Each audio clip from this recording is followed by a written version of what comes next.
ನಮಸ್ಕಾರ ವೀಕ್ಷಕರೇ. ಬಹಳ ಕುತೂಹಲ ಕೆರಳಿಸಿರೋ ತಮಿಳುನಾಡು ಎಲೆಕ್ಷನ್ ಕುರಿತಂತೆ ಈಗಾಗಲೇ ಸಾಕಷ್ಟು ಎಪಿಸೋಡ್ಗಳನ್ನ ಮಾಡಿದೀವಿ. ಅಲ್ಲಿನ ಸದ್ಯದ ಪರಿಸ್ಥಿತಿ, ಬೆಳವಣಿಗೆಗಳು, ರಾಜಕೀಯ ಲೆಕ್ಕಾಚಾರ ಇದೆಲ್ಲದರ ಅಪ್ಡೇಟ್ಸ್ ಅನ್ನ ಕೊಡ್ತಾ ಇದ್ವಿ. ಈಗ ದಿಢೀರ್ ಅಂತ ಒಂದು ಸ್ಫೋಟಕ ಸುದ್ದಿ ಬಂದಿದೆ. ಅದು ತಮಿಳುನಾಡು ಚುನಾವಣೆ ಸಂಬಂಧ ಮೊದಲ ಸರ್ವೆ ರಿಪೋರ್ಟ್. ಇದರಲ್ಲಿ ಈ ಬಾರಿ ಎನ್ಡಿಎ ಸರ್ಕಾರ ಮಾಡೋದು ಫಿಕ್ಸ್ ಅನ್ನೋದನ್ನ ಹೇಳಲಾಗಿದೆ. ಇದು ನ್ಯಾಷನಲ್ ಮೀಡಿಯಾ ಸರ್ವೆ ಆಗಿರದೆ ತಮಿಳುನಾಡಿನ ಮಾಧ್ಯಮದ ಕಡೆಯಿಂದ ಬಂದಿರೋ ಸರ್ವೆ ಆಗಿರೋದ್ರಿಂದ ಜನರಲ್ಲಿ ಇನ್ನಷ್ಟು ಕುತೂಹಲ ಕೆರಳಿಸ್ತಾ ಇದೆ. ಹಾಗಿದ್ರೆ ಈ ಸರ್ವೆ ಪ್ರಕಾರವೇ ರಿಸಲ್ಟ್ ಬಂದ್ರೆ ಅಲ್ಲಿ ಇಂಪ್ಯಾಕ್ಟ್ ಆಗಿದ್ದೇನು, ಯಾವ ನಿರ್ಧಾರ ಎನ್ಡಿಎಗೆ ಬೂಸ್ಟ್ ಕೊಡ್ತು, ಇದೆಲ್ಲವನ್ನ ತಿಳಿಸ್ತೀವಿ. ಇನ್ನು ಎಲೆಕ್ಷನ್ಗೆ ಇನ್ನೂ ತಿಂಗಳುಗಳು ಬಾಕಿ ಇರೋದ್ರಿಂದ ಈ ಸರ್ವೆ ಸದ್ಯ ರಾಜಕೀಯ ಪಕ್ಷಗಳ ಮೇಲೆ ಯಾವ ರೀತಿ ಪರಿಣಾಮವನ್ನ ಬೀರುತ್ತೆ, ಟರ್ನಿಂಗ್ ಪಾಯಿಂಟ್ ಆಗುತ್ತಾ ಇಲ್ವಾ, ಇದೆಲ್ಲವನ್ನ ಕೂಡ ತಿಳಿಸ್ತಾ ಹೋಗ್ತೀವಿ. ಈ ವಿಡಿಯೋವನ್ನ ತಪ್ಪದೆ ಕೊನೆ ತನಕ ನೋಡಿ. ಅದಕ್ಕೂ ಮುನ್ನ ಮೀಡಿಯಾ ಮಾನ್ಸ್ಟರ್ ಚಾನಲ್ ಅನ್ನ ತಪ್ಪದೆ ಸಬ್ಸ್ಕ್ರೈಬ್ ಮಾಡಿ. ಎಸ್, ತಮಿಳುನಾಡು ಎಲೆಕ್ಷನ್ ಯಾಕೆ ಇಂಪಾರ್ಟೆಂಟ್ ಅನ್ನೋದನ್ನ ಹೊಸದಾಗಿ ಹೇಳೋ ಅವಶ್ಯಕತೆ ಇಲ್ಲ. ನಾನಾ ಆಯಾಮದಿಂದ ರೆಜಿಮ್ ಚೇಂಜ್ ಬಗ್ಗೆ ಸಾಕಷ್ಟು ನಿರೀಕ್ಷೆ ಇದೆ. ಅದರಲ್ಲಿ ಒಂದು ಪ್ರಮುಖ ಆಯಾಮ ನೋಡೋದಾದ್ರೆ ಈ ಅವಧಿಯಲ್ಲಿ ಡಿಎಂಕೆ ಕಡೆಯಿಂದ ಆಗಿರೋ ಹಿಂದೂ ಟಾರ್ಗೆಟ್ ಜನರನ್ನ ಯೋಚಿಸುವಂತೆ ಮಾಡಿದೆ. ಇಡೀ ರಾಜ್ಯದ ಎಲ್ಲರೂ ಅಲ್ಲದೆ ಇದ್ರು ಶಿಕ್ಷಣ ಪಡೆದವರು ಹಾಗೂ ಸಾಮಾನ್ಯ ಜ್ಞಾನ ಇರುವವರಿಗೆ ವಾಸ್ತವತೆ ಅರ್ಥ ಮಾಡಿಕೊಟ್ಟಿದೆ. ಇಷ್ಟು ವರ್ಷಗಳ ಕಾಲ ಅಯ್ಯನ ಮಗ ಚಿನ್ನಯ್ಯ ಅಂತ ಜೈಕಾರ ಹಾಕಿದ್ರು, ಹಿಂದೂ ಧರ್ಮ ನಾಶ ಮಾಡೋದೇ ನಮ್ಮ ಗುರಿ ಅಂತ ಹೇಳಿದ್ರೆ ಹೇಗಪ್ಪ ಅನ್ನೋ ಆಲೋಚನೆ ಕೆಲವರಲ್ಲಿ ಮೂಡಿದೆ.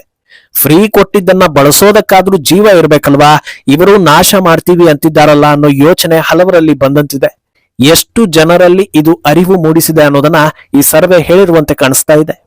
ಅಂದಹಾಗೆ ಈ ಸರ್ವೆ ಮಾಡಿರೋದು ನ್ಯೂಸ್ 7 ತಮಿಳ್ ಅನ್ನೋ ಮಾಧ್ಯಮ. ಈ ರಿಪೋರ್ಟ್ ಪ್ರಕಾರ ಎನ್ಡಿಎ 104, ಡಿಎಂಕೆ 88 ಹಾಗೂ ಭಾರಿ ನಿರೀಕ್ಷೆ ಹುಟ್ಟಿಸಿ ಸಿಎಂ ಆಗೋ ಕನಸು ಕಾಣ್ತಾ ಇರೋ ಜೋಸೆಫ್ ವಿಜಯ್ರ ಟಿವಿಕೆ ಪಕ್ಷ 5 ಸೀಟ್ಗಳನ್ನ ಗಳಿಸಬಹುದು ಅನ್ನೋ ಲೆಕ್ಕ ಹೊರಬಿದ್ದಿದೆ. ಇದನ್ನ ಹೊರತುಪಡಿಸಿ ನಾಮ್ ತಮಿಳಿಯಾರ್ ಕಚ್ಚಿ ಬಗ್ಗೆ ಕೂಡ ರಿಪೋರ್ಟ್ ಬಂದಿದೆ. ಎನ್ಟಿಕೆ ಯಾವುದೇ ಸೀಟ್ಗಳನ್ನ ಗಳಿಸೋದಿಲ್ಲ ಅನ್ನೋದನ್ನ ಹೇಳಲಾಗಿದೆ. ಏನು, ವೋಟ್ ಶೇರಿಂಗ್ ಬಗ್ಗೆ ಕೂಡ ಮಾಹಿತಿ ರಿವೀಲ್ ಮಾಡಿದ್ದಾರೆ. ಎನ್ಡಿಎ 35.13% ವೋಟ್ ಶೇರ್ ಪಡೆದ್ರೆ ಡಿಎಂಕೆ ಮೈತ್ರಿಕೂಟ 35.83% ವೋಟ್ ಶೇರ್ ಪಡೆಯಬಹುದು. ಇನ್ನು ವಿಜಯ್ ಪಕ್ಷ 17.5% ವೋಟ್ ಶೇರ್ ಪಡೆದ್ರೆ ಎನ್ಟಿಕೆ 5.98% ವೋಟ್ ಶೇರ್ ಅನ್ನ ಪಡೆಯಬಹುದು ಎನ್ನಲಾಗಿದೆ. ಈ ಲೆಕ್ಕದ ಪ್ರಕಾರ ರೇಸ್ನಲ್ಲಿ ಎನ್ಡಿಎ ಮುಂದಿದೆ. ಆಡಳಿತ ವಿರೋಧಿ ಅಲೆಯಿಂದ ಡಿಎಂಕೆ ಪೆಟ್ಟು ತಿನ್ನಲಿದೆ ಹಾಗೂ ವಿಜಯ್ ಸಿಎಂ ಕನಸು ಈ ಬಾರಿ ನನಸಾಗೋದಿಲ್ಲ ಅನ್ನೋದು ಕ್ಲಿಯರ್ ಆಗ್ತಾ ಇದೆ.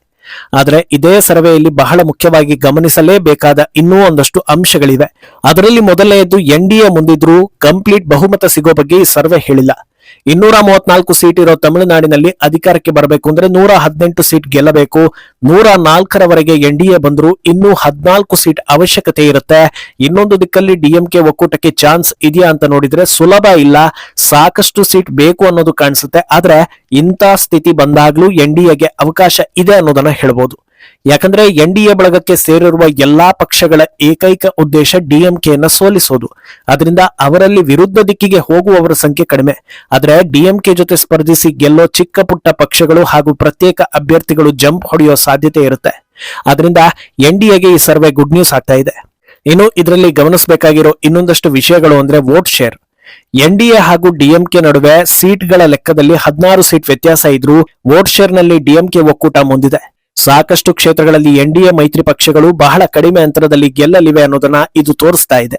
ಇನ್ನು ಜೋಸೆಫ್ ವಿಜಯ್ರ ಟಿವಿಕೆ ಪಕ್ಷದ ಕಡೆ ನೋಡಿದ್ರೆ ಸೀಟ್ ಲೆಕ್ಕ ಒಂದಂಕಿಯಲ್ಲಿದ್ರೂ ವೋಟ್ ಶೇರ್ ಗಮನಾರ್ಹವಾಗಿದೆ. ಮೊದಲ ಬಾರಿಗೆ ಸ್ಪರ್ಧೆ ಮಾಡುವಾಗಲೇ 17.5% ವೋಟ್ ಶೇರ್ ಇದೆ ಅನ್ನೋದು ವಿಜಯ್ ಕೆಪಾಸಿಟಿಯನ್ನ ತೋರಿಸ್ತಾ ಇದ್ರೆ, ಯಾವುದೇ ರಾಜಕೀಯ ಅನುಭವ, ಯಾವುದೇ ಗಟ್ಟಿಯಾದ ಸೈದ್ಧಾಂತಿಕ ನಿಲುವು, ಅಭಿವೃದ್ಧಿ, ಪಾಲಿಸಿ ಮೇಕಿಂಗ್ ಬಗ್ಗೆ ಯಾವುದೇ ಪರಿಣಾಮಕಾರಿ ವಿಷನ್ ಇಲ್ಲದ ನಾಯಕನಿಗೆ ಇಷ್ಟು ದೊಡ್ಡ ವೋಟ್ ಶೇರ್ ಕೊಡ್ತಾ ಇರೋದು ಅಭಿಮಾನಿಗಳು ಎಷ್ಟು ಬುದ್ಧಿವಂತರು ಅನ್ನೋದನ್ನ ಕೂಡ ತೋರಿಸ್ತಾ ಇದೆ. ಇನ್ನು ಎನ್ಡಿಎ ಡಿಎಂಕೆ ಒಕ್ಕೂಟವನ್ನ ಓವರ್ಟೇಕ್ ಮಾಡುತ್ತೆ ಅನ್ನೋದಾದ್ರೆ ಅದಕ್ಕೆ ಕಾರಣ ಏನು, ಹೇಗೆ ಅನ್ನೋದು. ಅದರ ಬಗ್ಗೆ ನೋಡ್ತಾ ಹೋದ್ರೆ ಬಿಜೆಪಿಯ ಕಾಂಪ್ರಮೈಸ್ ಹಾಗೂ ಎನ್ಡಿಎ ಬಲಾಢ್ಯವಾದ ರೀತಿ. ಮೊದಲಿಗೆ ಮುರಿದು ಬಿದ್ದ ಮೈತ್ರಿಯನ್ನ ಮತ್ತೆ ಬೆಸೆದು ಪಳನಿಸ್ವಾಮಿಯನ್ನ ಸಿಎಂ ಅಭ್ಯರ್ಥಿ ಅಂತ ಘೋಷಣೆ ಮಾಡಿದ್ದು ಎಐಎಡಿಎಂಕೆ ಸಾಂಪ್ರದಾಯಿಕ ವೋಟರ್ಗಳು ಗಟ್ಟಿಯಾಗುವಂತೆ ಮಾಡಿದೆ. ಒಂದು ವೇಳೆ ಈ ಮೈತ್ರಿ ಆಗದೇ ಇದ್ದಿದ್ರೆ ವಿಜಯ್ಗೆ ಜಯಲಲಿತಾ ಪಕ್ಷದ ವೋಟ್ಗಳನ್ನ ಕಸಿಯೋದು, ಡಿಎಂಕೆಗೆ ಆಲ್ಟರ್ನೇಟಿವ್ ಎದುರಾಳಿ ಆಗೋದು ಈಸಿ ಆಗ್ತಾ ಇತ್ತು. ಆರಂಭದಿಂದಲೂ ಕೆಲವೊಂದು ವ್ಯಕ್ತಿಗಳು ಹಾಗೂ ಪಕ್ಷಗಳು ಎನ್ಡಿಎ ಬಳಗವನ್ನ ಸೇರಿದರೆ ದೊಡ್ಡ ಅಡ್ವಾಂಟೇಜ್ ಇದೆ ಅನ್ನೋದನ್ನ ಹೇಳಿದ್ವಿ. ಅದು ಕೂಡ ವರ್ಕ್ ಆದಂತೆ ಕಾಣಿಸ್ತಾ ಇದೆ. ಟಿಟಿವಿ ದಿನಕರನ್ ಬಂದಿದ್ದು, ಪಿಎಂಕೆಯ ಅನ್ಬುಮಣಿ ರಾಮದಾಸ್ ಬಂದಿದ್ದು, ಮಾಜಿ ಸಿಎಂ ಪನ್ನೀರ್ ಸೆಲ್ವಂ ನಾನು ಎನ್ಡಿಎಗೆ ಬರೋದಕ್ಕೆ ರೆಡಿ ಇದ್ದೀನಿ ಅಂತ ಹೇಳಿರೋದು, ಇದೆಲ್ಲವೂ ಪ್ರಾಂತ್ಯವಾರು ಸಮೀಕರಣಕ್ಕೆ ದಾರಿ ಮಾಡಿದೆ. ಇದು ವರ್ಕ್ ಆದಂತೆ ಕಾಣಿಸ್ತಾ ಇದೆ. ಇನ್ನು ಗೆಲುವಿಗಿಂತ ಸ್ವಲ್ಪ ಹಿಂದೆ ಎನ್ಡಿಎ ಇದೆ ಅನ್ನೋದು ಕೂಡ ಗೋಚರವಾಗ್ತಾ ಇದೆ. ಇನ್ನು ಮುಂದೆ ಯಾವ ಬೆಳವಣಿಗೆ ವರ್ಕ್ ಆಗ್ಬೋದು, ಇನ್ನಷ್ಟು ಬಲ ಹೆಚ್ಚಿಸಿಕೊಳ್ಳೋದಕ್ಕೆ ದಾರಿ ತೋರಿಸಬಹುದು ಅನ್ನೋದನ್ನ ನೋಡ್ತಾ ಹೋದ್ರೆ ಡಿಎಂಡಿಕೆ ಮೈತ್ರಿ ಬೆಸ್ಟ್ ಆಪ್ಷನ್ ಎನ್ನಿಸ್ಕೊಳ್ಳುತ್ತೆ. ದಿವಂಗತ ಕ್ಯಾಪ್ಟನ್ ವಿಜಯಕಾಂತ್ ಹಾಗೂ ಎನ್ಡಿಎ ಸರ್ಕಾರದ ಬಾಂಧವ್ಯ ಹೊಸತೇನಲ್ಲ. ಅವರು ಇದ್ದಾಗಲೂ ಮೋದಿ ಹಾಗೂ ಕೇಂದ್ರ ನಾಯಕರ ಜೊತೆಗೆ ಅತ್ಯುತ್ತಮ ಒಡನಾಟವನ್ನ ಹೊಂದಿದ್ರು ಹಾಗೂ ಅವರ ಅಗಲಿಕೆ ನಂತರ ಅವರನ್ನ ಗುರುತಿಸಿ ಪುರಸ್ಕಾರ ಮಾಡಿದ್ದು ಕೂಡ ಎನ್ಡಿಎ ಸರ್ಕಾರ. ಅದರಿಂದ ಅವರು ಕೈ ಜೋಡಿಸೋ ಸಾಧ್ಯತೆ ಇದೆ. ಆದ್ರೆ ಅಲ್ಲೂ ಕೂಡ ಕ್ಯಾಪ್ಟನ್ ಅಗಲಿಕೆ ಹೊಡೆತ ಕೊಡೋ ಸಾಧ್ಯತೆ ಇದೆ.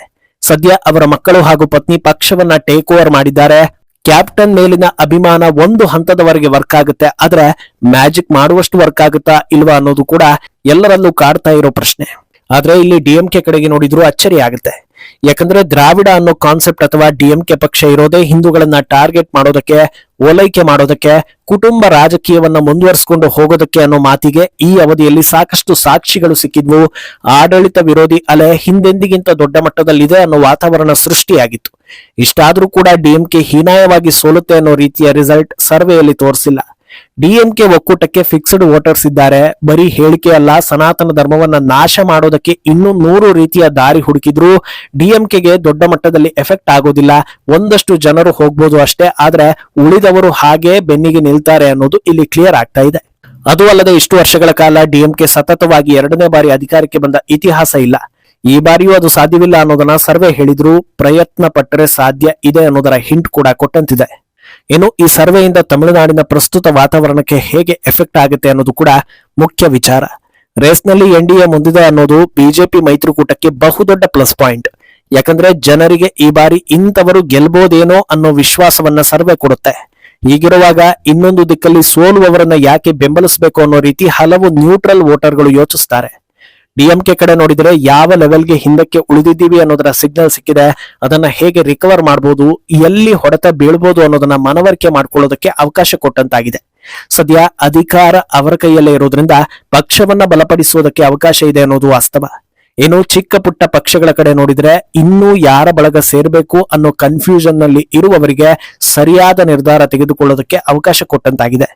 ಅಲ್ಲದೆ ತಾವಾಗೆ ಯಾರಾದ್ರೂ ಕರೆದ್ರೂ ಕೂಡ ಡಿಮ್ಯಾಂಡ್ ಮಾಡೋದಕ್ಕೆ ಇಲ್ಲಿ ಚಾನ್ಸಸ್ ಇದೆ ಅನ್ನೋದು ಕೂಡ ಕ್ಲಿಯರ್ ಆಗ್ತಾ ಇದೆ. ಒಟ್ನಲ್ಲಿ ಈ ಸರ್ವೆ ಕೇವಲ ಜನಾಭಿಪ್ರಾಯವನ್ನ ಹೇಳ್ತಾ ಇದೆಯೇ ಹೊರತು ಹೀಗೆ ಫಲಿತಾಂಶ ಬರುತ್ತೆ ಅನ್ನೋದನ್ನ ಹೇಳೋದಕ್ಕೆ ಆಗೋದಿಲ್ಲ. ಆದ್ರೆ ಈ ಸರ್ವೆಯಿಂದ ಜನರಲ್ಲಿ ಹಾಗೂ ರಾಜಕೀಯ ನಾಯಕರಲ್ಲಿ ಕ್ಲಾರಿಟಿ ಸಿಕ್ಕಿ ಮುಂದೆ ಯಾವ ರೀತಿ ದಾಳ ಉರುಳಿಸಬೇಕು ಅನ್ನೋದಕ್ಕೆ ಇದು ದಾರಿ ಮಾಡಿ ಕೊಟ್ಟಿರೋದು ಸುಳ್ಳಲ್ಲ. ಮುಂದೇನಾಗುತ್ತೆ ಅನ್ನೋದನ್ನ ಕಾದು ನೋಡ್ಬೇಕು.